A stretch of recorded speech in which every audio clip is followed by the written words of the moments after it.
mengonstruksi sebuah karya ilmiah dengan memperhatikan isi, sistematika, dan kebahasaan karya ilmiah.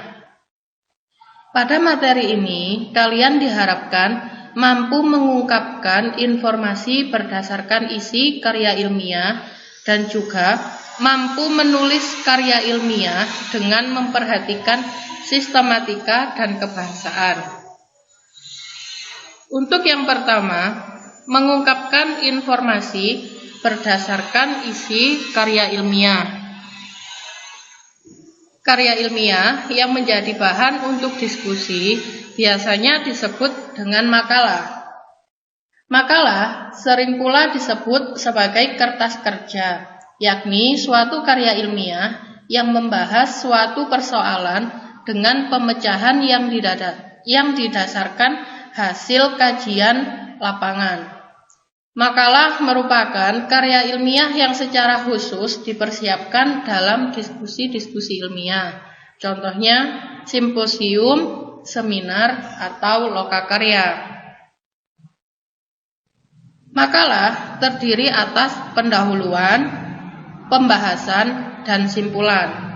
Untuk yang pertama yaitu pendahuluan. Bagian ini menguraikan masalah yang akan dibahas, yaitu meliputi latar belakang masalah, perumusan masalah, dan prosedur pemecahan masalah.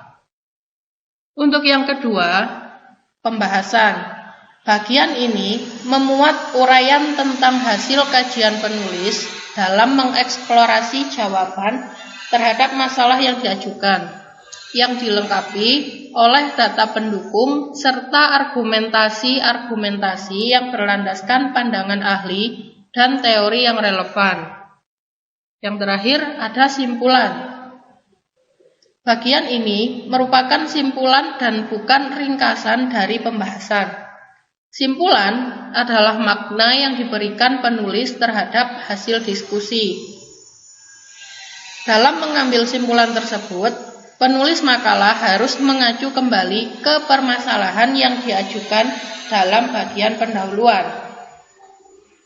Pada bagian akhir, harus dilengkapi dengan daftar pustaka, yakni sejumlah sumber yang digunakan di dalam penulisan makalah tersebut.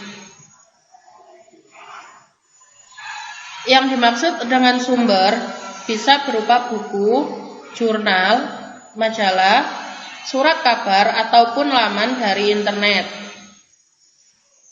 Sumber-sumber tersebut disusun secara alfabetis dengan memuat nama penulis, tahun atau edisi penerbitan, judul buku, artikel atau berita, kota penerbit, dan nama penerbit.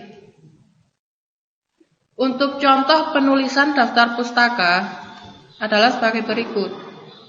Di sini ada Kusmana, Suherli, titik.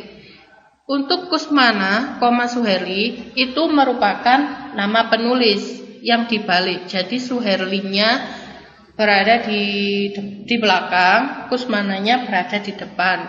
Kemudian titik 2010 itu merupakan tahun atau edisi penerbitan.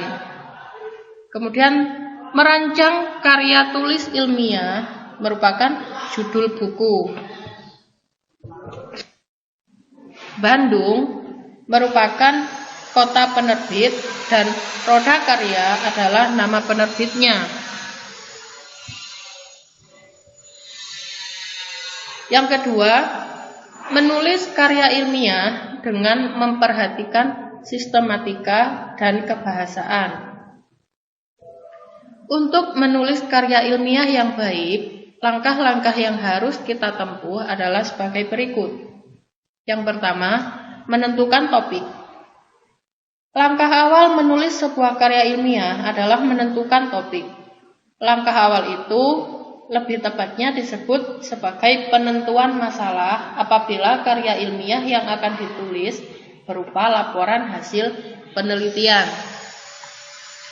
Baik itu berupa topik ataupun rumusan masalah, hal-hal yang harus diperhatikan dalam menentukan topik adalah harus menarik perhatian penulis, dikuasai penulis, menarik dan aktual, serta ruang lingkupnya terbatas. Yang kedua, membuat kerangka tulisan. Langkah ini penting dilakukan untuk menjadikan tulisan kita tersusun secara lebih sistematis. Langkah ini juga sangat membantu di dalam penelusuran sumber-sumber yang diperlukan di dalam pengembangan. Yang ketiga, mengumpulkan bahan. Langkah ini sangat penting di dalam menyusun sebuah karya ilmiah. Berbeda dengan menulis fiksi yang bisa saja berdasarkan imajinasi, karya ilmiah tidaklah demikian. Agar tulisan itu tidak kering, kita memerlukan sejumlah teori dan data yang mendukung terhadap topik itu. Bahan-bahan yang dimaksud dapat bersumber dari buku, jurnal ilmiah, surat kabar, internet, dan sumber-sumber lainnya. Untuk memperoleh data tersebut dapat dilakukan melalui kegiatan observasi, wawancara, angket, dan teknik pengumpulan data lainnya. Yang keempat, pengembangan kerangka menjadi teks yang utuh dan lengkap. Kerangka yang telah dibuat kita kembangkan berdasarkan teori dan data yang telah dipersiapkan sebelumnya. Untuk langkah pengembangan tersebut harus memperhatikan kaidah kebahasaan yang berlaku dalam penulisan karya ilmiah.